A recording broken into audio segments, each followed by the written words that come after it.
안녕하세요. 그 박수 안 쳐요? 다시 해요. 시작. 감사합니다. 네. 아직 안 나오셨네. 벌써 이제 12월이에요. 그죠? 저번 주 이어가지고 오늘은 건축법에 대한 거 보던 거 마저 연결해서 보고요.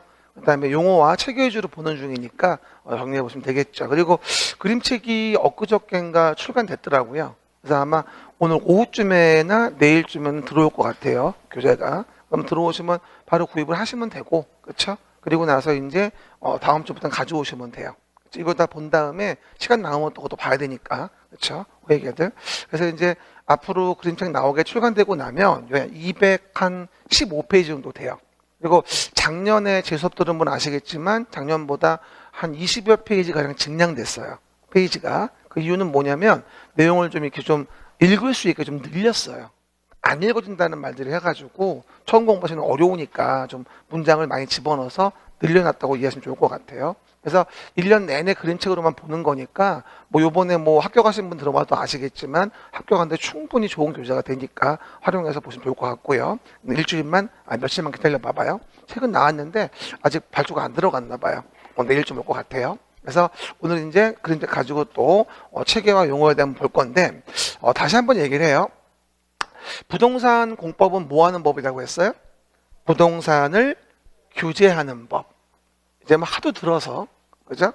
근데 부동산을 규제할 때 가장 많이 써먹는 방법은 제가 뭐라고 얘기했냐면, 규제할 때, 맞죠?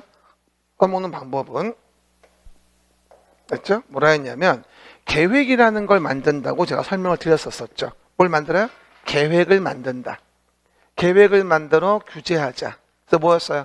국토를 계획하자, 이용을 규제하기 위해서. 이걸 정한 법이었죠. 그런데 국토를 직접적으로 계획하는 거는 어려우니까 뭐라고 했냐면 제가 도시라는 걸 단위로 해서 계획을 만들어 가지고 규제를 가한다고 했고, 그 도시에 대한 부분은 고양시를 비롯해서 서울시 등등 모든 도시에서 도시마다 도시의 계획을 만들어서 계획으로 그 도시의 부동산을 규제하는 것이다. 이렇게 얘기했었어요. 우리가 배우고 싶은 거는 뭐다? 부동산을 규제하는 건데 그 계획을 만들어 규제를 하니까 그 계획의 내용을 알면 되는 거다. 뭘 규제하는지 알려면. 그렇죠? 얘기했었죠. 그래서 가장 중요한 게 뭐라고 했냐면 도시계획이라고 했고, 도시계획보다 중에서도 도시관리계획이 굉장히 중요하다고 여러 번 설명을 드렸었어요. 알겠습니까? 도시관리계획. 그럼 길게 뭐라 했습니까? 서울시라는 도시에서 서울시장이 도시를 관리하기 위해서 계획을 만들어서 규제코자 하는 게 뭐냐? 시작. 서울시란 도시에서 서울시장이 도시를 관리하기 위해서 계획하는 게 무엇이냐? 그 계획의 내용을 보는 게 부동산 공법의 대부분의 내용이다. 또 얘기하는 거예요. 술 먹은 사람처럼 한 얘기 또 하고 한 얘기 또 하고 맞죠? 근데 들을수록 서럽지 않습니까? 어쨌건 그리고 나서 그 서울시라는 관할구역의 의미는 뭐라 했죠? 제가 관할구역의 의미는 특별시, 광역시, 특별자치시, 특별자치도, 시군을 관할구역이라고 하고 광역시 관할구역 안에 군은 제외한다고 말씀드렸습니다. 도시계획은 광역시 관할구역의 군은 광역시가 만들기 때문에 따로 만들 필요가 없고, 그리고 가평군과 같은 도 밑에 군일 때는 따로 군 계획이라고 도시계획 같은 걸 만든다고 얘기했었죠. 특광, 특시, 특도, 시군이 관할구역이에요. 시작. 특광, 특시, 특도, 시군. 길게 말하면 특별시, 광역시, 특별자치시, 특별자치도, 시군을 얘기했던 거예요. 그러면 이 도시를 관리하고자 계획을 만든다라고 하는 말은 결론적으로 첫 번째가 바로 뭐라고요? 도시계획 사업이다. 그럼 도시계획 사업은 무엇으로 계획한다고요? 도시관리계획으로. 왼쪽 위에 써 있잖아 지금. 그렇죠 여러분? 왜 안 펴요? 거기 펴놔요 일단. 9페이지. 펴놔야지. 멍하니 있지 말고. 다시 피는 게 이렇게 힘들어요? 펴놓으시면 되고. 그리고 그 도시관리계획으로 계획하여 하는 사업은 몇 가지? 3가지가 있어요. 첫 번째, 신도시 만들기 위한 뭐라고 했죠? 도시 개발 사업. 강서 마곡지구나 우리 일산 같은 경우를 얘기하는 거예요. 예를 들면 그래서 도시계획 사업 길게 얘기하면 서울시라는 도시에서 서울시장이 도시를 관리하고자 계획을 만들어서 하는 사업을 도시계획 사업이라고 하고, 그 첫 번째가 도시개발 사업이고, 노후불량 건축물 개량을 위한 뭐가 있고, 정비 사업이 있어서 주거환경 개선 사업과 재개발 사업과 재건축 사업이 있다고 했고, 그리고 도시계획 사업 중에 하나가 뭐가 됩니까? 기반시설을 설치, 정비, 개량코자 한다면 도시관리계획으로 계획하여 결정하게 되고, 도시계획서를 설치하는 사업을 도시계획설 사업이라고 해서 요 세 사업을 뭐라 부른다? 우리가 도시계획 사업이라 부른다. 뭘로 정한다고? 도시관리계획으로 정한다고. 누가? 서울시에 대해 서울시장이 도시를 관리하고자 계획을 만들어서. 그러면 그 도시관리 계획을 만드는 것 중에서 서울시의 일부 동네인 재개발 재건축이 이루어지는 요 동네만의 도시관리 계획이 필요하다면 뭘 만들지? 요 동네만의, 서울시의 일부인데 요 동네만의 도시관리 계획을 만든다면 뭐라 불러? 얘를 지구단위 계획이라 부른다. 일부에 만드는 도시관리 계획이 뭐다? 바로 지구단위 계획이다 라고 제가 설명을 드렸었죠. 한 번 더. 국가, 전국 국가계획, 광역계획권의 광역도시계획, 서울시의 도시계획, 서울시 일부의 지구단위 계획. 한 번 더. 전국 노래자랑이 아니고 국가계획, 광역계획권의 광역도시계획, 서울시의 도시계획인데 기본계획, 관리계획, 일부 지구단위 계획. 그러면 요 동네의 지구단위 계획을 알면 우리 중개업할 때도 설명이 찰져진다. 신뢰가 간다. 지구단위 계획상 어린이 테마파크 공원을 만든다. 그리고 49층까지 올라간다. 일반 분양이 많다. 돈 좀 벌 거다. 부담금 적을 거다. 계약하자. 이럴 수 있다. 지구단위 계획을 알아야지만 설명이 쉬워진다. 여러분 나중에 중개업할 때 그 동네 지구단위 계획을 잘 숙지하고 있어야 돼요. 그 동네 조례하고. 그렇죠? 그러면 그런 거 섞어서 얘기하면 뭔가 굉장히 있어 보여요. 개떡도 아닌데. 이해가셨죠? 정말 중요해요. 농담 아니라. 계약서 우리는 써야 되는 거니까. 사람 들어왔다고 문 잠그고 못 나가면 잡혀가요. 그러니까 그러지 말고 말로 설득을 해야죠. 그 얘기들. 그리고 나서 도시를 관리하고자 계획을 만들 때 도시계획 사업만 하는 게 아니라 뭐도 한다고 했어요. 토지 이용에 대한 규제도 한다고 얘기했잖아요. 그럼 토지 이용 규제를 위해서 서울시에 대해 서울시장이 도시를 관리하고자 계획을 만들 때 제일 먼저 뭐 하죠? 토지의 용도를 정한다고 얘기했었죠. 외워보면 도관농자.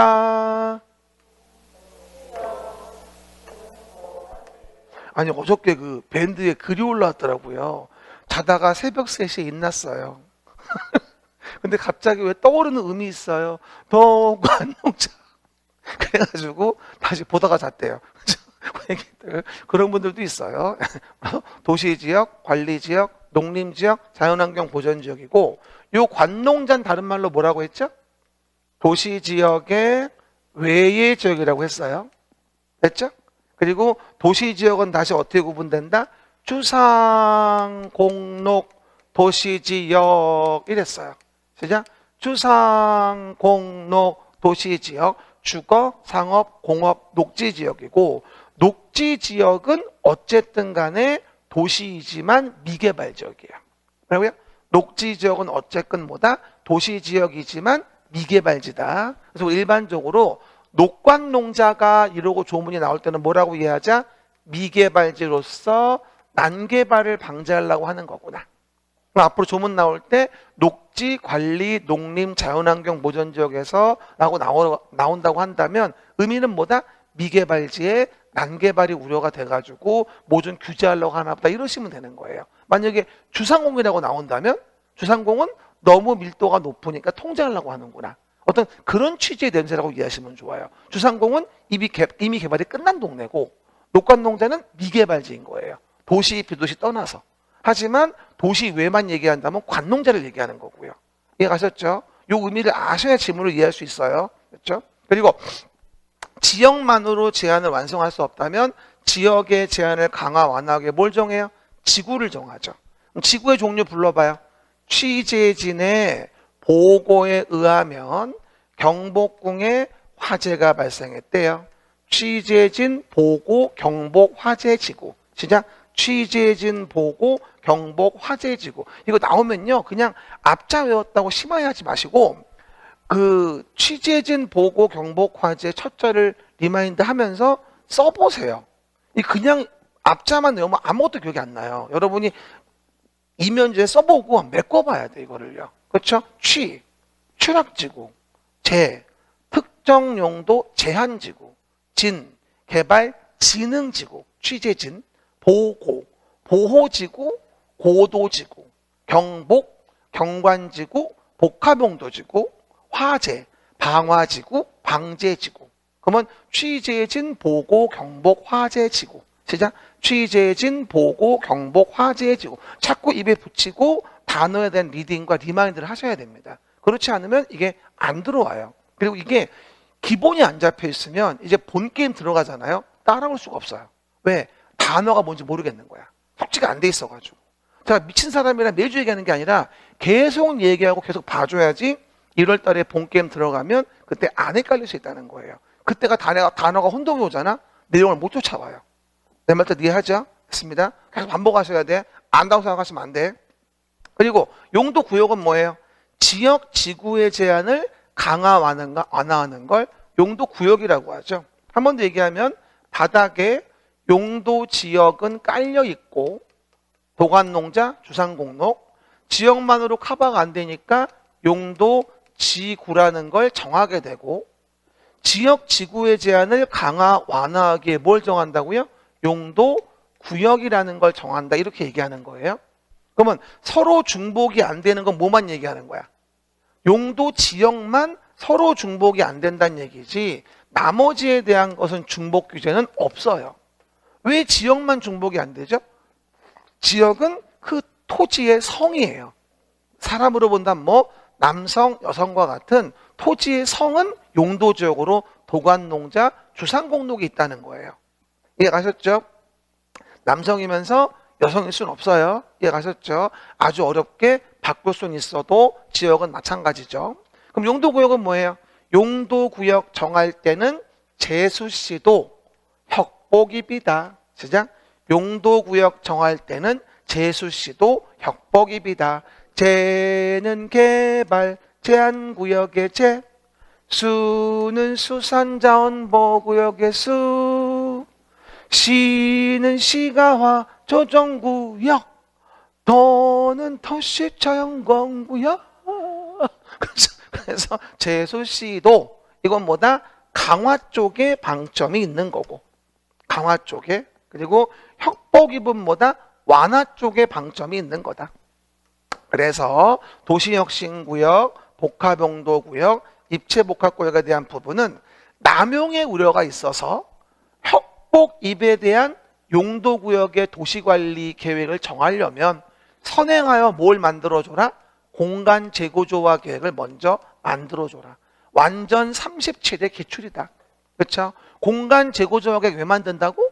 완화하는 구역의 남용 방지를 위해서 먼저 선행하여 계획을 만들자, 이 얘기인 거야. 시작.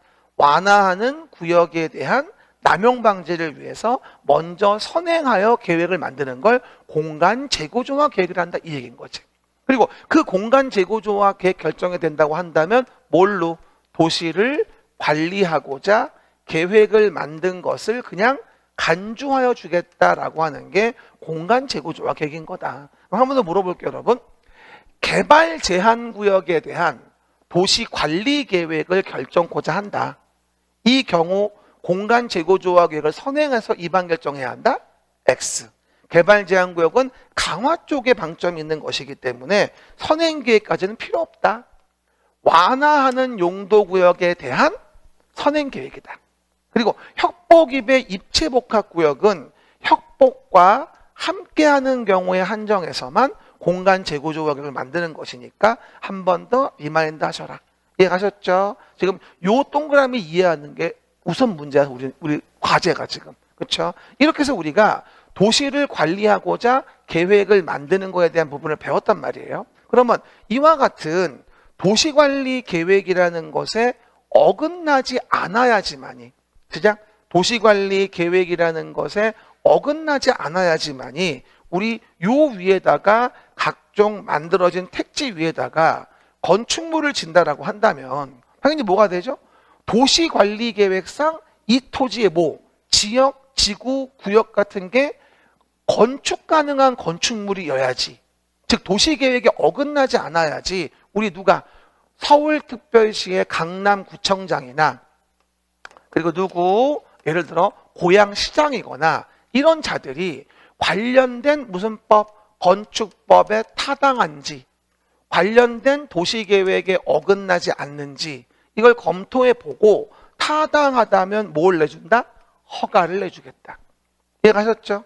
그러다 보니 그와 같은 도시계획은 앞쪽에서 배웠고 우리 뭐 하자는 거야? 건축법에서 실제 건축물의 건축에 허가를 내주기 위한 그 절차와 내용이 어떻게 되어지겠는가, 이걸 배우는 게 건축법인 거예요. 그렇죠? 오늘은 뭐예요? 건축법에 대한 부분을 마무리 질 거고요. 또 하나 가만히 있어봐요. 또 하나. 그리고 만약에 주택의 단지를 짓는다 이 얘기예요. 주택의 단지를 짓는 건 30호 30세대 이상에 얘기하는 거다. 그러면 여러 세대를 얘기하는 것이기 때문에 주택만 지어지는 게 아니라 부대시설과 복리시설을 함께 건축해 줘야 된다. 이런 경우에 주택단지의 건설은 단순히 건축법으로 커버할 문제가 아니고 뭐에 대해서 따로 주택법이란 법에 의해서 7문제가 나오는 다른 법에서 사업계획 승인을 받아가지고 주택 부대복리시설을 건설하는 절차를 배우게 된다. 이게 뭐예요? 주택법이에요. 결론적으로 뭐가 됩니까? 다 도시관리 계획에 기반해서 그 계획상 어긋나는 건물의 유형이 아니어야 돼요.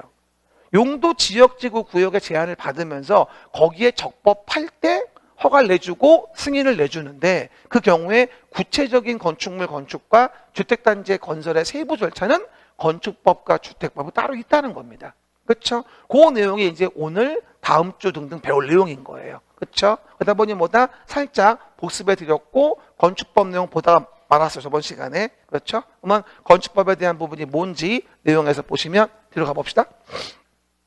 그럼 저번 시간에 제가 건축법에 대한 부분 설명을 드리면서 이렇게 건축물에 대한 법이다 라고 제가 설명을 드렸어요. 보시면 뭐라 했어요? 건축법은 7문제가 나오고 당연히 아까 앞에 9페이지에 봤던 도시계획에 어긋나면 안 되는 거예요.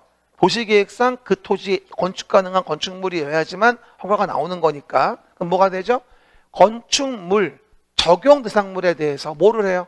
건축, 대수선, 리모델링, 용도 변경의 대상 행위를 하려면 뭐예요? 허가를 받아야 적법해져요. 됐죠? 그 절차, 대상물, 대상 행위, 그에 대한 허가를 배우는 게 바로 건축법의 내용인 거고 7문제가 나온다고 했는데 뭐라고 했죠? 한 2개 정도는 너 누구냐? 이런 문제가 나오니까 못 푸니까 4-5개 정도 맞춘다는 마인드로 가자. 근데 또라이 문제가 많이 나오기로 유명한 게 건축법이에요. 또라이 문제 뭔지 아시죠? 어디에도 나온 적이 없는 이상한 문제. 그렇죠? 요번에 36회 때도 2문제가 그랬었어요. 근데 원래 출제자 의도는 또라이 문제를 5문제를 내려고 했던 것 같아요. 건축법에서. 근데 제가 눈치 없이 2문제를 적중하는 바람에 그렇죠? 5문제를 알게 된 거고 2문제가 또라이 문제가 된 거죠. 이해가십니까? 그래서 아무리 봐도 건축법, 주택법은요. 또라이 문제를 골라내야 돼요. 마지막에 가서. 지금은 됐어요. 지금은 기초기 때문에 뭐다? 항상 나온다는 것만 잘 아시면 돼요. 좀 봐봐요. 나중에 제가 10월 달쯤에 가면은요.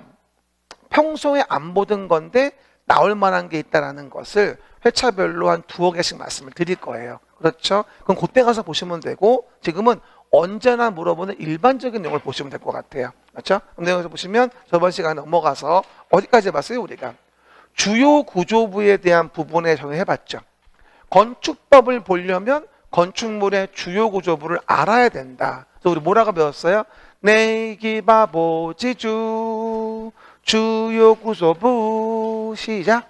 내기바보지주 주요 구조부. 저번 최지 이거 왜 처음 듣는 것처럼 그래요. 뭐라고요? 그래서 내력벽, 기둥, 바닥, 그리고 중요한 거 보는 숲 형제의 하중을 부담하는 걸 보라고 한다. 그렇죠? 수 직체의 하중 부담은 뭐다? 기둥이라고 하고, 그리고 우리가 기둥만 가지고 하중의 부담이 안 되니까 이렇게 벽을 쌓는다. 그러면 힘을 견디는 벽을 뭐라 부른다? 매력벽이라 부른다. 단순한 경계벽은 주요 구조 볼 수가 없다. 알겠습니까? 그 얘기. 그래서 주계단하고 지붕틀까지를 주요 구조부라고 해서 우리가 바지 보내주기 이렇게 외웠죠. 바지 보내주기 주요 구조부. 시작. 바지 보내주기 주요 구조부. 그래서 바닥, 지붕틀, 보, 매력벽, 주계단, 기둥. 내기, 바보, 지주, 바지 보내주기입니다. 그리고 사익기둥, 최하층 바닥, 작은 보, 차양, 5개 계단과 관련된 부분들은 주요 구조부가 아니니까 꼭 좀 기억하셔라. 항상 드린 말씀. 됐죠? 그리고 나서 이제 지하층에 대한 부분도 저번 시간 설명을 드렸었는데, 지하층은 방의 바닥이 지표면의 아래에 있다. 진짜 방의 바닥이 지표면의 아래에 있는데 37회전 나와야 한다고 보거든요. 어느 정도 지표면 아래에 있어야지만 이걸 지하층이라 보겠냐는 거예요. 그렇죠? 대지가 기울어져 있다면 이게 지표면이 다를 수가 있거든요. 그렇죠? 그럼 어떻게 돼요? 평균 높이, 방의 바닥으로부터 지표면까지의 평균 높이가 무엇에? 층 높이의 2분의 1 이상이 된 거를 우린 지하층이라고 해요. 내가 표시하라고 했죠. 방의 바닥으로부터 지표면까지 높이가 다르니까 평균 높이가 2m였다. 층 높이가 4m였다라고 한다면 평균 높이가 층 높이의 2분의 1 이상이 됐으니까 이건 지하층으로 봐주겠다. 이해가셨죠? 시작. 평균 높이가 층 높이의 2분의 1 이상이고, 층 높이 의미는 뭐야? 윗면에서 윗면을 얘기하는 거다. 절대 뭐가 아니고 아랫면을 얘기하는 게 아니고. 이해가셨죠? 한 번 더. 층 높이 윗면에서 윗면. 우리 여기 봐요. 여기 윗면. 윗면에서 뚫고 올라가서 윗면. 그걸 층 높이라고 해요. 층고. 윗면에서 아랫면이 아니라고 해요. 실제 2번 나왔어요. 그것도. 농담이 아니라. 그렇죠? 층 높이. 그리고 지하층은 설치 의무가 없기 때문에 설치를 독려하기 위해서 우리는 뭐라 하냐면 층수에서 빼줄게요. 지하층은. 봐봐. 용적률 해봐. 대지 면적에 대한 연면적의 비율이죠. 대지 면적에 대한 연면적의 비율 용적률입니다. 용적률 산정 시 연면적에서 제외할게요. 시작. 용적률 산정 시 연면적에서 제외할게요. 이게 바로 뭐냐면 지하층을 설치하려고 유도하는 거예요. 꼬시는 거죠. 그리고 나서 지하층을 주거의 공간으로 쓰게 되면 침수 사건으로 생명을 잃는 경우 등이 많다 보니까 단독주택과 공동주택은 지하층을 거실로 쓰지 마세요. 라는 게 법 제53조 1항에 추가됐는데 아직까지 문제가 안 나왔거든요. 아마 제 생각으로는 37회의 또라이 문제로 지하층이 나오지 않을까. 저는 감히 예상해 봅니다. 아마 거의 비슷할 거예요. 여기 나온 질문 가지고도 5개 질문을 만들 수가 있거든요. 그렇죠? 제가 작년도에 승강기 맞췄잖아. 이따 얘기할 거야. 전혀 안 나오던 건데 요즘에 승강기를 맞췄어 내가. 뭐 지름신이 와서 이상하더라고. 10월 중순이 됐는데 승강기 왜 안 나오지? 나올 때 똑같이 나왔잖아. 소름 돋았잖아. 아무도 안 믿네. 작두를 탔는데. 어쨌든 이 공법은 워낙 양이 많아서 이게 이제 모든 걸 다 외울 수가 없어요. 그러다 보니까 이게 로또 번호 고르듯이 타이밍을 보고 나올 때가 됐는데 이런 게 있단 말이야. 그걸 잘 맞추는 게 되게 중요한 것 같아요. 왜냐면 다 외울 수가 없으니까. 그렇죠? 그 얘기들 했습니다. 그럼 오른쪽 가서 이제 건축물부터 보도록 할게요. 여기까지 했죠, 저번 시간에. 맞죠? 맞나요? 그러면 건축법을 배우는 거니까 당연히 뭐가 중요하냐면 건축물이 뭐냐가 너무 중요해요. 건축법을 배우는 이유가 적용 대상물이 건축물이 뭐냐는 걸 알아야 되는 거야. 그렇죠? 그러면 건축법이니까 건축물이 중요하고 이따가 3교시 시간 되면 주택법이니까 주택이 중요한 거야. 그래서 우리가 건축물의 정의가 뭐냐를 안다는 것은 이 법의 적용 범위를 이해하는 것이기 때문에 잘 좀 이해해 줘야 되는데, 봐요. 건축물의 기본적인 정의는 이래요. 봐요. 토지에 정착해 있는 공작물이 있다 그래요. 시작. 토지에 정착해 있는 공작물이 있다. 공작물 중에 지붕, 엔드, 기둥, 오와 벽이 있는 것과 여기에 딸린 시설물을 포함해서 뭐라 한다 우리가 건축물이라 보겠다. 이게 원래 건축물 정의예요. 그렇죠? 근데 위 그림을 보시면 우리 건축물이라는 것은 지붕이라는 게 반드시 있어야 돼요. 요즘에 눈비 많이 오는데 눈비 맞으면 머리 빠지거든요. 그래서 기둥은 꼭 있어야 되고요. 지붕은 꼭 있어야 되고요. 기둥, 오와 벽인 거예요. 그럼 이거 어떨까요?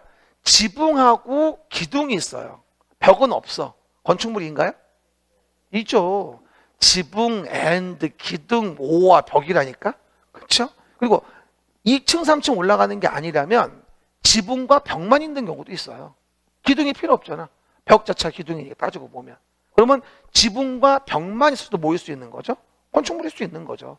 지붕, 기둥, 오와 벽이니까.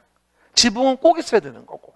그렇죠? 그러면서 이런 건축물에 딸려있는 대문이나 담장이나 굴뚝 같은 게 있어요. 이게 중요해요. 딸린 시설물 포함. 그러니까 건축물을 처음 지을 때 허가권자에게 건축의 허가 신청을 하면서 굴뚝 같은 걸 딸려서 가치 허가를 받는 거예요. 이해갑니까? 그럼 뭐가 되고는? 가치 건축물이야. 그렇죠? 별도로 굴뚝을 분리해서 따로 때를 달리하여 만드는 거라면 따로 축조 신고가 필요한 때가 있겠지만 건축 허가를 받을 때 건축물에 포함해서 딸려서 같이 한다면 포함의 허가를 받는 거잖아. 그럼 뭐야? 딸린 것도 건축물로 봐주는 거지. 내 말 이해하셨습니까? everybody. 딸린 시설물 포함. 시작. 그리고 지하나 고가에 시작. 지하나 고가에 사무소, 공연장, 점포, 차고, 창고 같은 것도 다 건축물로 봐주겠다는 얘기예요. 혹시 뭐 일산에는 제가 알기로는 지하상가가 없는 걸로 알고 있는데, 그렇죠? 우리 강남역 같은 데 가보면 지하상가 겁나 넓잖아요. 그리고 막 거기 9호선인가? 그거 뭐 신분당선 그거 같이 있으면서 굉장히 넓어졌어요. 강남역이 지하가. 들어가 보면 길이 헷갈려. 얼마나 복잡한지. 그 지하에 점포 많죠? 그것도 건축물이에요. 다. 지하의 점포도. 한강 가봤어요? 죽으러 가봤는 얘기가 아니고요. 뭐라고요? 한강 가보면 중간중간에 고가 위에 카페 같은 거 있어요. 커피숍 같은 거. 이해 가셨죠? 고가. 그런 곳에 사무소, 공연장, 점포, 차고, 창고도 다 뭐가 되어진다? 우리는 건축물로 봐주겠다는 얘기예요.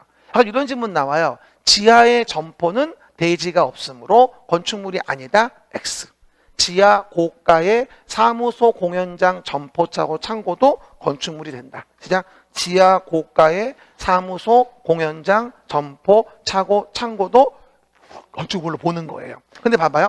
이 건축물을 볼 때 주된 건물에 딸려 있으면 똑같이 건축물로 본다고 했잖아요. 딸려 있으면. 근데 만약에 딸려 있지 않고 이런 건물이 공작물이 분리가 되어 있다고 합시다. 건물을 짓는데 굴뚝을 허가받을 때 같이 한 게 아니라 나중에 건물 다 지어지고 나서 시간이 흐른 후에 따로 굴뚝을 만든대요. 그럴 수도 있거든요. 이해가셨죠? 그럼 분리되어 있는 거잖아. 그거는 처음에 허가받을 때 같이 한 게 아니란 말이지. 그죠? 그럼 어떻게 돼? 이런 경우 일정 높이를 초과하는 경우라면 축조 신고를 따로 해주게 됩니다. 아까 뭐라 했어요? 제가 건축물의 정의가 토지에 정착해 있는 공작물 중에 지붕, 기둥, 오와 벽이 있다고 하면서 공작물 중에 건축물이 있다고 했잖아. 그러면 뭐가 넓은 개념이야? 공작물이 넓은 거고 그 중에 건축물이 있는 거라고. 그럼 딸려있는 굴뚝은 건축물이지만 딸려있지 않다면 뭐야? 그치, 단순한 공작물에 불과한 거야. 그냥 벤 다이어그램을 보시면 건축물에 딸려있는 굴뚝은 건축물이야. 딸려있지 않지? 그럼 뭐야? 그냥 공작물인 거야. 이해 가셨죠? 그러면 그런 공작물은 뭐가 된다? 일정 높이를 넘으면 축조 신고를 해야 돼. 이 미터를 외워야 돼. 이것도 30회, 30일에 연속 나오더니 지금 6년째 안 나오고 있어요. 이것도 나올 가능성이 굉장히 높아요. 지금은 37회 가능성 이것도 꽤 있습니다. 공작물 축조 신고. 일단 봐봐요. 옹벽 담장은 2m를 넘을 때입니다. 이옹담.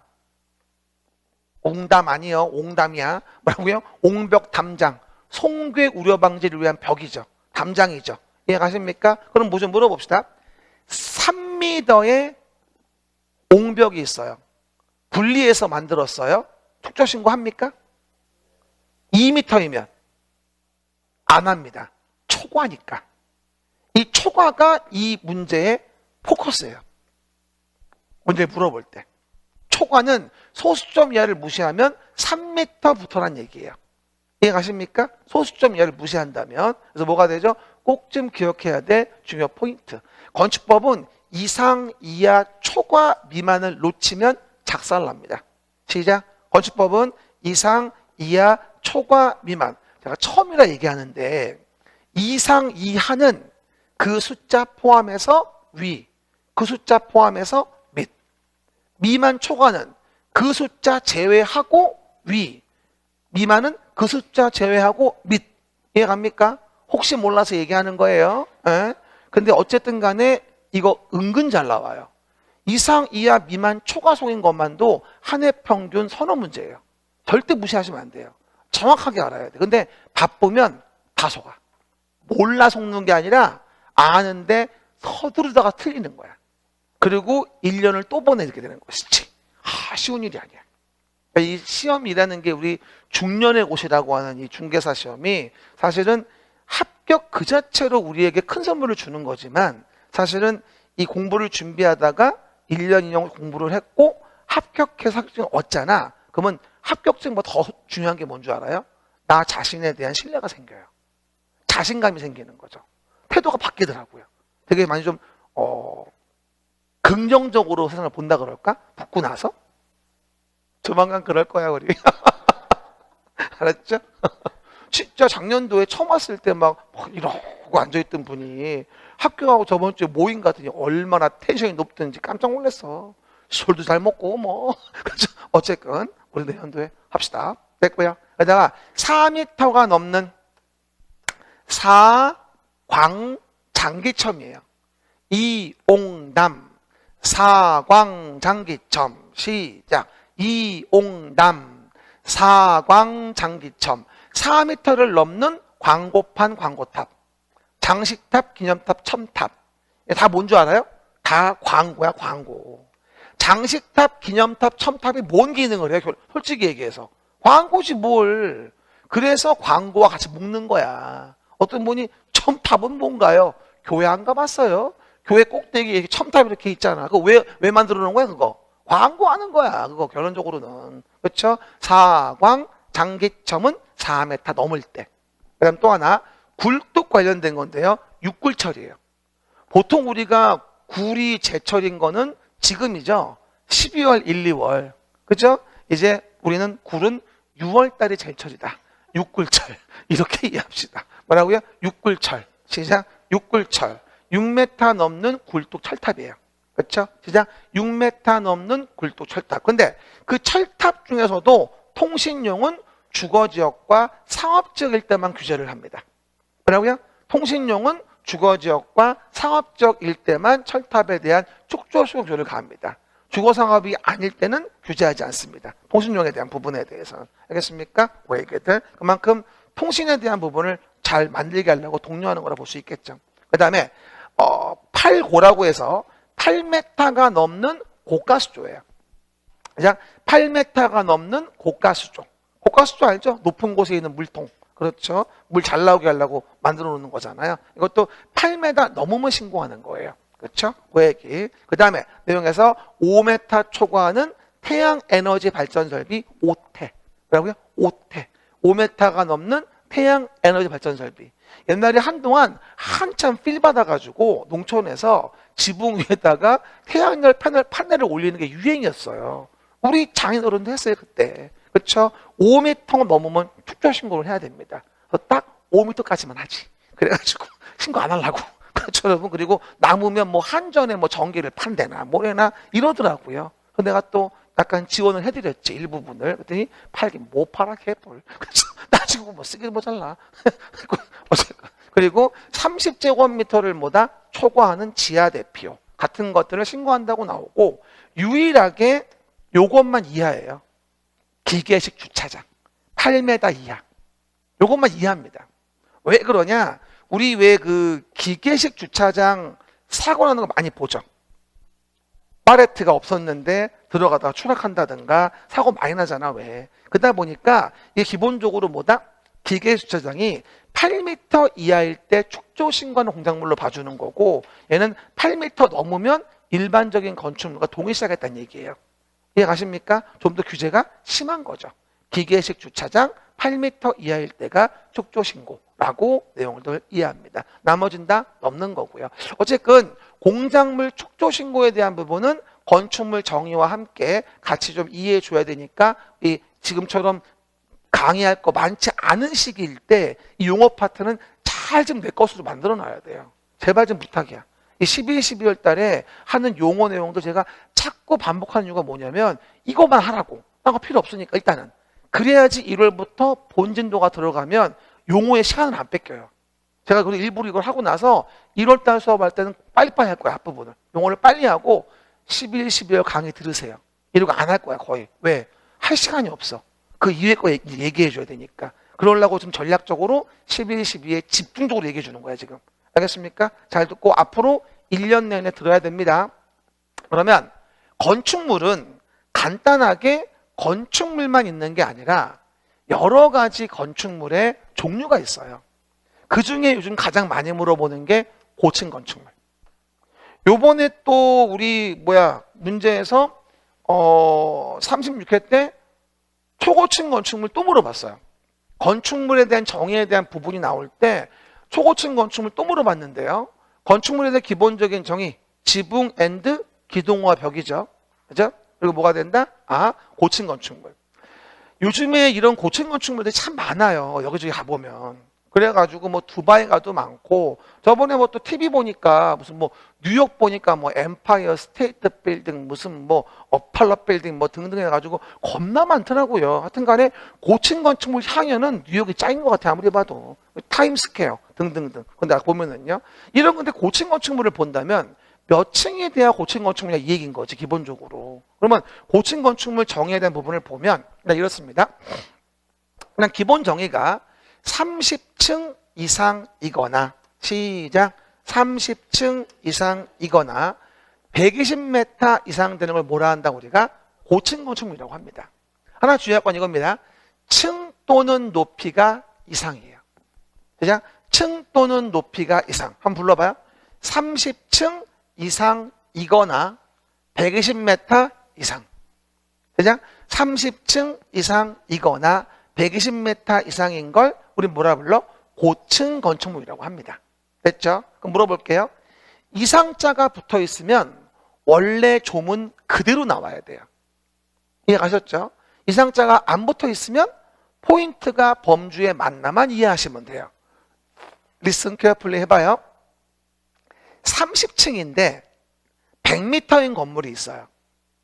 내가 이상이라면 붙였나?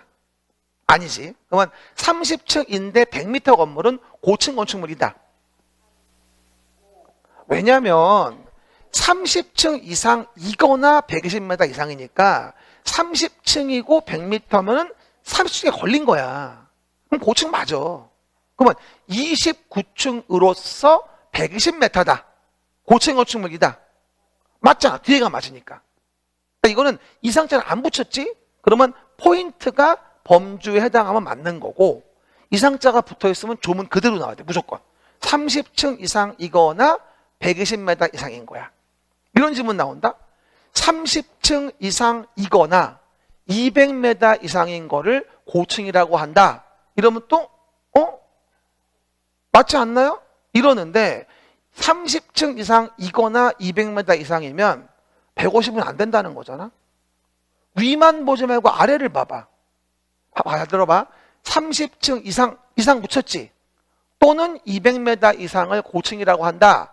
틀렸지? 왜? 200m 이상이면 150m는 아니라는 거야. 이해 가십니까? 틀린 거잖아. 위만 보지 말고 아래도 보라고. 그래서 결론만 말하면 따라해봐요. 이상, 이하, 초과, 미만 이런 단어가 보이면 원래 규정된 조문과 똑같이 나와야 돼. 고민하지 마. 그게 왜 그렇게 외워버려? 시작.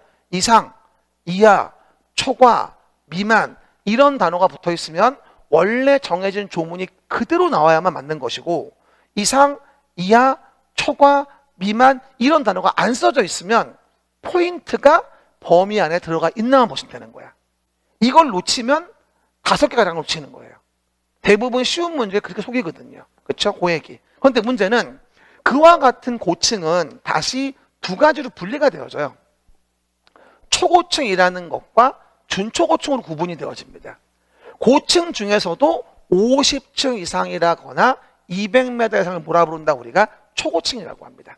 고층 중에서도 50층 이상이라거나 200m 이상을 뭐라 부른다? 초고층이라고 하고, 그리고 고층 중에서 초고층을 제외한 나머지를 뭐라 한다? 우리가 준초고층이라고 해요. 고층 중에서 초고층을 제외한 뭐다? 나머지를 준초고층이라 부른다. 봐봐. 한마디로 말하면 고층이라는 바운더리 안에 초고층과 준초고층이 있다라고 이해하시면 좋겠어. 뭐라고요? 고층이라는 바운더리 안에 초고층과 준초고층이 있구나. 이렇게 이해하시면 돼요. 그렇죠? 근데 요즘 이게 왜 중요하냐면 이 요즘에 고층 건축물들에 대한 부분의 수요가 워낙 많고요. 대한민국에서도 지금 고층 건축물이 많기로 유명한 데가 사실은 부산이에요. 해운대 일대가 가장 많아요. 고층 건축물이.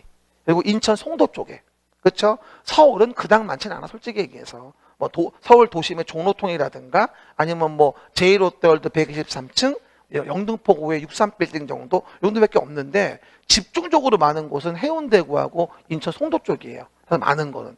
옛날에 제가 해운대 쪽에 한번 여름에 가본 적이 있었는데 야간 투어버스가 있어. 관광버스가. 돌아봤는데 나 홍콩인 줄 알았잖아. 엄청나게 높고 이제 이렇게 그런 건물이 많더라고. 영도대교 위에 가서 이렇게 관광하거든. 올라가 보면은 정말 아름다워. 홍콩처럼. 그렇죠? 어쨌든 한번 가보세요. 나중에 시간 되면. 그러면 이와 같은 고층 건축물은 그러면 뭐가 위험하죠?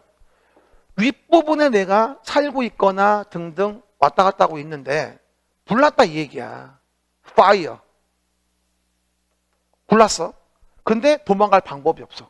그렇죠? 이러면 안 되거든요. 그러다 보니까 피난 안전구역이라는 거를 만들려고 해요. 도망가기 쉽게, 불 덜 번지게, 덜 타게. 이해가십니까? 만드는 피난 안전구역이 있는데 이런 피난 안전구역의 면적을 만들면 피난 안전구역 면적은 용적률 산정 시 마찬가지로 연면적을 제외시켜줘요. 왼쪽 밑에 지하층처럼.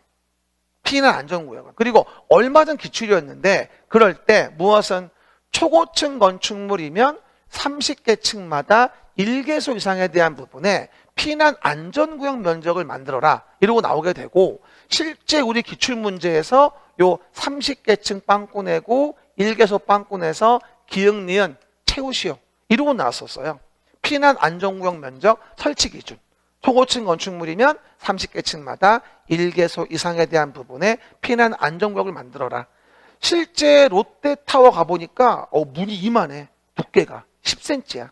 피난 안전구역 가보니까.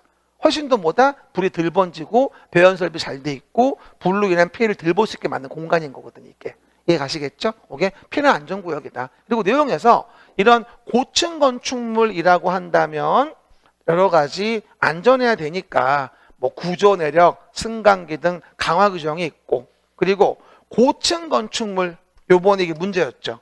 고층 건축물이라고 한다면 승용 승강기 중에 한 대 이상을 피난용 승강기로 설치하라. 요게 요번에 바로 기출문제였어요. 승강기를 같이 물어보면서. 됐죠? 그거 아세요? 옛날에 지어진 아파트나 건물들은요. 스프링쿨러 설비가 저층부에 없어요. 요즘에는 이제 6층 이상인가 공동주택 같은 경우는 6층 이상 되는 거라고 한다면 전층에다가 스프링쿨러를 달아야 됩니다. 지금은. 이해 가셨죠? 근데 옛날에 지어놓은 건 저층부에 중층 밑에 부분은 스프링쿨러가 없어가지고 불나면 그냥 꺼질 수 있는 게 다 타버리는 거예요. 생명을 잃는 것이고 그만큼 위험하죠. 아무래도. 그렇죠? 그런데 문제는 승강기가 뭔지 먼저 알아야 되는데 봐요. 승강기는 언제 설치하는 거냐면 기본 의무가 6층 이상으로서 2000제곱미터 이상이 된다면 승용 승강기 설치의 의무를 부과해요. 이번에 36회 문제였어요. 6층 이상으로서 2000제곱미터 이상. 요번 기출문제가 뭐였더라? 7층에 3000이라고 나왔어요. 7층에 3000. 이해갑니까? 그럼 뭐예요? 당연히 승용승강기를 만들어야죠. 이거는 AND야, AND. OR가 아니야. AND. 아까 고층은 OR 했잖아, OR. 이건 AND야. 그러니까 AND OR도 잘 봐야 돼. 그리고인지 또는인지. 그렇죠? 6층 이상으로서 보다 2000제곱미터 이상 된다면 승용승강기를 만들어줘야 돼요. 그러면서 뭐하죠? 건물 높이가 31m, 31m를 초과한다면 써봐봐. 추가로 비상용 승강기를 만들게 돼 있어요. 가로 추가로 써봐. 진짜 가로 추가로입니다. 31m를 초과하면 추가로. 원래 41m였습니다. 강화된 거야 이것도 사실은. 이해가셨죠? 그래서 추가로 비상용 승강기 설치해줘라. 그리고 비상용 승강기의 대당 면적은 6제곱미터 이상은 돼야 된다. 됐죠? 그러면 어떤 분이 그래요? 쌤 그러면 비상용 승강기는 비상시에 쓰는 건가요? 아니, 평소에 쓰는데 불나면 소방관에게 양보하세요. 이 얘기야. 불나면. 그리고 아까 얘기했던 피난용 승강기는 뭐냐 그러면 승용 승강기 중에 한 대 이상을 고층 건축물일 땐 피난용 승강기로 만들려고 나오잖아. 뭐 다른 승강기인가? 이게 뭐냐면 우리 옛날에는요. 불나면 승강기 타라고 교육받았어요? 타면 안 된다고 받았어요? 안 된다고 받은 거야. 이게 9세대의 교육인 거야. 왜? 승강기가 원래 건물과 같은 전력선을 쓰기 때문에 불나면 전력선이 타면서 엘베가 멈춰요. 그럼 못 나오니까 연기에 질식에 죽는단 말이야. 그래서 타지 말라고 한 건데 지금은 피난용이라고 해서 승강기를 만들면 전력선부터 다른 라인을 써야 돼요. 건물의 전선이 뭐다? 단전돼도 그 피난용은 뭐다? 움직이게 만들어주는 거죠. 그리고 불에 잘 견디고 배연도 잘 되게 별도로 만들어 놓은 승강기가 있어요. 그럼 앞으로 불 나면 뭐예요? 고층 갔을 땐 피난용 승강기를 찾아야 돼요. 그걸 타야 돼. 요즘엔 계단도 위험해요. 계단은 뭐다? 그냥 굴뚝이야. 연기 때문에 내려갈 수가 없어요. 농담이 아니라. 아무것도 안 보여. 숨 2번 마시면 끝. 절도. 타 죽는 게 아니야. 연기로 질식이 죽는 거지, 처음에는. 이해 가셨죠? 굉장히 위험해요. 그러다 보니까 승용 승강기 중 한 대 이상을 뭘로? 피난용 승강기를 설치해줘야 한다. 자, 이 부분을 아까 얘기했다시피 10월달 둘째 주 모의고사에 설명했는데 바로 문제가 나왔다는 거야. 너무 놀랐어 나는. 나올 줄 몰랐는데. 혹시나 했는데. 그만 얘기해야지. 그래서 고증에 대한 부분. 두 팔 좀 들어봐요. 또 무서워요. 그 와중에 자요 하여튼 간에. 아, 못 살아. 목 좀 돌리고. 이게 사실 그런 것 같아. 공부라는 게 부담만 없으면 재밌어요. 근데 이 부담이 생기면 힘든 거예요. 지금은 부담이 없지. 330일 남았으니까. 그래서 310며칠 남았겠다. 그렇죠. 근데 이제 시험 다가오고 이제 4월부터 모의고사 보고 5월, 6월 되면서부터는 막 이 압박이 말도 못해요. 나는 점수가 안 나와 죽겠는데 성적표도 집에 숨겨놨는데 빠락 나와가지고 신랑은 와가지고 공부 잘 되지? 한 이제 70점 나오나? 속 없는 말을 하는 거야. 이 왼수가. 그럼 짜증나 죽겠는 거지 이제. 그리고 애들한테도 공부 못한다고 말도 못하고 나도 못하니까 그런 일이 생기는 거야. 우리 아들이 그러더라. 우리 아들이 공부를 못해요. 잘 못하거든. 그걸 나보고 그래. 아빠 그거 알아? 뭐? 공부는 엄마 머리를 나한테 이러더라고. 누가 그래? 그랬어 정승재가 나한테 이러더라고. 수학선생이 그랬다는 거야. 근데 그게 유전적으로 그게 그 근거가 있는 말이라는 거야. 내가 그래서 공부를 못하나 봐. 나한테 이러더라고. 아니야 엄마 공부 잘했어. 끝. 그래서 내용에서 고층 건축물이라고 볼 수 있고요. 두 번째 뭐가 나오냐면 이제 다중이용 건축물이 나와요. 다중이용 건축물 요거 37의 기출각이에요. 요번에 고층, 초고층 나왔고 승강기 나왔단 말이야. 지나간 시험에서. 그래서 저는 다중이용 건축물은 37에 다시 한번 나온다고 봅니다. 지금 건축법이 보고 있는 부분이 굉장히 잘 나오는 부분이야. 이게 142페이지가 요 36회만 두 문제예요. 거의 매년 한두 문제가 나와 이 페이지는. 안 나온 적이 한 번도 없어. 정확하게 보셔야 되는데 다중이용 건축물이 이번에 평가사 문제였거든요. 뭐냐면 제가 이거 나올 때마다 이 사진을 보여드리는 게 조금 좀 마음이 불편한데 솔직히 얘기해서 우리 20, 30년 전에 이런 사건이 벌어졌었어요. 삼풍백화점 사건이라 그래가지고 이 당시에 뭐 1,500명이 넘는 사상자가 나오고 돌아가신 분만 뭐 900명이 넘는 그런 사건이 이제 있었거든요. 이게 뭐예요? 판매시설이죠. 백화점이니까. 그래서 많은 사람이 모여드는 곳인데 무너졌잖아요. 그럼 어떻게 돼요? 엄청난 인명사고가 나요. 그러다 보니 이런 건물은 구조기술사와 협력해서 좀 더 안전한 구조를 가져야 되고 위험하지 않게 하기 위해서 다중이용 건축물은 좀 더 규제를 가하게 돼요. 그래서 우리가 이 사건 벌어지고 나서 구조기술사 협력을 요하는 건물로서 많은 사람이 이용하는 다중이용 건축물, 준다중이용 건축물 또는 위험할 수 있는 특수구조 건축물은 구조기술사 협력을 요하는 건물로 따로 정하게 됩니다. 이게 바로 뭐다? 다중이용 건축물이에요. 그러면 뭐라 이해할까요? 많은 사람이 모이는 건물. 시작. 많은 사람이 모이는 건물은 좀 더 안전해야 하겠다. 다중이용 건축물, 준다중이용 건축물, 그래서 구조기술사 협력을 요한다 이런 얘기예요. 첫 번째 봅시다. 여러분, 건축물은 좀 이따 제가 설명을 드릴 텐데 건축물은 그 건축물의 용도가 30가지 용도가 있어요. 우리 지적은 28가지 용도가 있지 않습니까? 토지의 경우일 때 건물은 30가지 건물의 용도가 있어서 좀 이따가 2교시에 말씀드릴 건데 그 건축물의 용도 중에서 많은 사람이 모이기로 유명한 6가지 용도의 건물이 있어요. 많은 사람이 모이기로 유명한 대표적으로 문화 및 집회시설, 공연장 같은 거예요. 주말마다 인산인의 종교시설, 아까 봤던 백화점 판매시설, 운수시설 중 터미널, 여객용, 명절 때 가봐 아주 그냥 인산인해 아주 그냥. 그 다음 뭐가 돼? 의료시설 중에 종합병원. 그 다음 뭐가 된다? 숙박시설 같은 거에 관광숙박.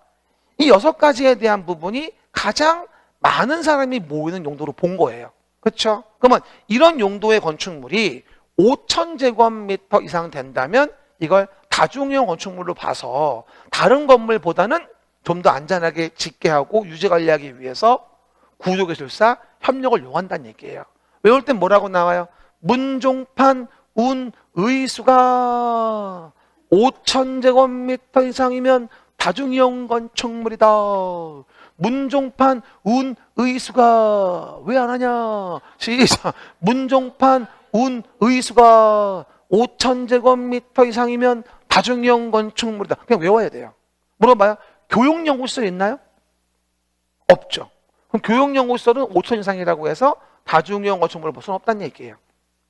이해가십니까? 됐죠? 그래서 문종판, 운의숙이 6가지. 문화 및 집회시설, 종교시설, 판매시설, 운수, 그 다음에 의료, 숙박에 대한 6가지예요. 문종판, 운의숙이가 5,000제곱미터 이상이다. 근데 그 중에서 실제 우리 시험에 나왔고 요번에 36회 평가사 문제도 물어봤지만 문화 및 집회시설 중에서 제외되는 게 있어요. 뭐냐면 동물원과 식물원이 제외가 돼요. 동식물원 제외. 항상 잘 나오는 게 이거예요. 혹시 요즘에 동물원, 식물원 가본 적 있어요? 별로 가본 적이 없죠. 감성이 떨어져가지고. 그렇죠. 감성이 안 되는 감성이. 그죠? 우리 보통 연애 세포가 많을 때 많이 가는 곳이에요. 지금은 죽었어요. 그런 세포가. 그렇죠. 어쨌든 간에. 그러면 동물원, 식물원 가보면요. 동물원, 식물원은 이렇게 5천이지. 에? 이렇게 5천이 아니에요. 이해 가요? 그럼 구조기술사 협력과는 거리가 멀어요. 동식물원도 전시시설이라 문화 집회시설로 봐주긴 하는데 동식물원에 대해서는 다중이용 건축물로 보지 않겠다는 거예요. 이건 구조 안전을 얘기하는 것이기 때문에 그럴 필요가 없다는 거죠. 그럼 물어볼게요. 문화 및 집회시설인 동물원, 식물원이 5,000제곱미터 이상이면 다중이용 건축물로 본다? X. 이렇게 오답으로 많이 나와요. 대부분 그게 답이야. 일반적으로는. 하지만 이제 그렇게 안 나올 수도 있으니까 외워줘야 되고 또 이와 같이 용도와 관계없이 시작. 용도와 관계없이 16층 이상이 된다면 요것도 우리가 다중이용 건축물로 봐요. 16층 이상은 써놔. 용도 무관. 용도와 관련이 없어요. 30가지의 어떤 건물의 용도가 돼도 16층 이상이면 그 자체가 그냥 다중이용 건축물이에요. 이해가십니까? 문종판, 운, 의수가 5,000제곱미터 이상이면 다중이용 건축물이다. 16층 이상이면 용도와 관계없이 무조건 다중이용 건축물입니다. 뭐 좀 물어볼게요. 공동주택이 16층 이상이었어요. 다중이용 건축물이다. 오, 용도 관계없어요. 이해가십니까? 결론적으로 16층 이상은 어떤 용도이든 다 다중이용 건축물인 거니까 그 점을 주의하셔야 돼요. 그러면 봐. 다중이용은 아니지만 준 다중이용도 있어요. 다중이용은 아니지만 뭐도 있다? 준 다중이용도 있다. 그러면 준 다중이용 건축은 뭐냐면 다중이용 건축물의 외의 건축물로서 시작. 다중이용 건축물의 외의 건축물로서 1,000제곱미터 이상이 되어지는 거를 우리가 준다중이용이라고 합니다. 시작. 다중이용 건축물 외의 건축물로서 1,000제곱미터 이상. 그러니까 다중이용과 겹치지 않아야 한다 이 얘기잖아. 그치? 근데 문제는 봐봐. 여기 봐봐. 문종판 운의숙이 이런 썩을 똑같네? 똑같잖아. 왜라고 해놓고 그렇죠? 그럼 이 말은 무슨 말일까? 문종판 운의숙은 뭘 보란 얘기야? 면적을 볼 수밖에 없다는 거야. 문종판 운의숙은 뭐다? 면적을 볼 수밖에 없다는 거야. 겹치지 말라고 했으니까. 그럼 뭐야? 문종판 운의숙이 1,000 이상 5,000 미만이면 준다중용인 거야. 겹치지 말라고 했으니까. 얘는 뭐야? 5,000 이상 된다면 다중용으로 가는 거지. 하지만 교노동 위관장이야. 교육연구, 노유자시설, 운동시설, 교노동, 위관장, 위랑, 관광후계, 장례식은 겹치지 않지. 얘랑. 안 겹치니까 무조건 1,000 이상만 되면 준다중용이 되겠지. 그래서 준다중용 건축물의 용도는 교노동 위관장 6개하고 문종판 운의숙 6개하고 12가지를 얘기하는 거야. 많은 것 같지만 충분히 외울 수 있어. 그렇죠? 한 번 더. 문종판 운의숙은 5,000 이상이면 다중이용. 근데 1,000 이상이면 준다중용이니까 5,000 미만까지는 준다중용인 거야. 하지만 교노동 뭐다? 위관장은 1,000 이상이면 다 준다중용이지. 뭐 좀 물어볼게요. 교육연구시설 6,000이었어. 뭐야? 교육연구시설 6,000이었어. 뭐예요? 준다중이에요. 교육연구는 여기 아예 없잖아요. 여기에. 이해가셨습니까? 교육연구가 6,000이면 1,000 이상 된 거잖아. 포인트 준 거니까. 다시 물어봐. 교육연구가 2,000인데 18층이었어. 뭐지? 다중용이야. 16층 이상이면 무조건 다중용이야. 이걸 응용해야 돼. 그래야 맞출 수 있어. 안 쉽지. 근데 이거 지금 이해해 놔야 돼. 나중에 1월달, 2월 되면 시간이 없어. 그땐 간단히 할 거야. 지금 잘 이해해 놓고 동영상 반복해 보셔야 돼. 용어 파트는. 농담 아니라 이 용어 체계만 잘 봐도 20개는 건져. 지금 자료 얇잖아. 이 얇은 거에 20개라니까 이게. 농담 아니라. 그러니까 기본만 똑바로 알아도 20개는 건진단 말이야. 괜히 쓸데없는 거 하라 그러지 말고. 이해가셨죠? 왜 얘기. 마지막으로 특수구조 건축물. 특수한 구조의 건축물이어서 위험할 수 있어서 뭐하죠? 구조기술사 협력을 요한다는 건데 차양등이 3m 이상 돌출돼 있다. 그러면 덜렁거려서 무너질 수도 있다는 얘기야. 위험하다 그거지. 특수구조 건축물. 또 하나 기둥 사이의 거리가 20m 이상이면 너무 멀잖아. 그럼 어떻게 될까? 똥땡이들 가운데 막 뛰면은 주저앉을 수도 있어요. 실제 거기 멕시코 어디선가 결혼식장 피로연에서 멕시코에 똥땡이들 많잖아. 왜? 칼로리 높아가지고 무너졌어. 나이트가 가운데서 뛰다가 기둥이 멀어가지고 위험해. 이거 특수구조 건축물이라고 합니다. 그 다음 무량판 구조란 말이 보이는데 이 무량판 구조가 뭐냐면 쉽게 말해서 봐봐. 무량판 구조는 간단히 말하면 그 말은 보호가 없다는 거야. 보호가 없다. 나 좀 봐봐. 바닥하고 기둥만 있어. 보호가 없어 중간에. 그럼 어떻게 될까? 시야 확보는 좋은데 안전하지가 않아요. 보통 전시시설 같은 거 할 때 많이 하는 구조거든요. 그래서 무량판 구조가 4분의 1 이상이 되어진다 한다면 위험하니까 특수구조 건축물로 봐요. 한 번 더 물어봐요. 무량판 구조가 뭐라고? 보호가 없는 거라고. 왼쪽 메뉴에 봐가 보호가 뭔지. 왼쪽 메뉴에 봐봐 보호가 뭔지. 수평제 하중부담. 그게 없다는 거야. 무량판 구조라는 말은. 이해가셨죠? 그러면 4분의 1 이상. 빵꾸도 얼마든지 가능해. 빵꾸. 3m 빵꾸 기역. 20m 빵꾸 니은. 4분의 1 빵꾸 디귿. 채우시오. 얼마든지 가능해. 건축법은 이런 문제 되게 좋아해.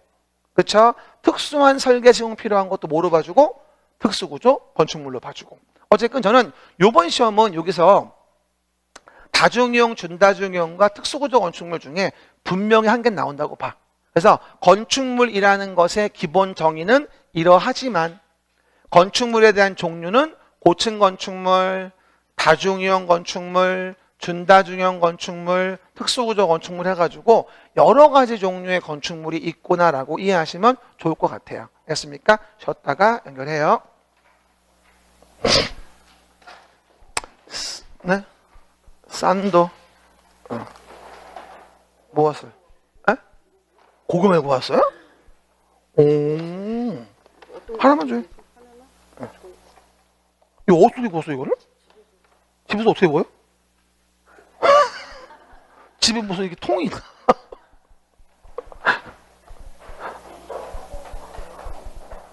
이야.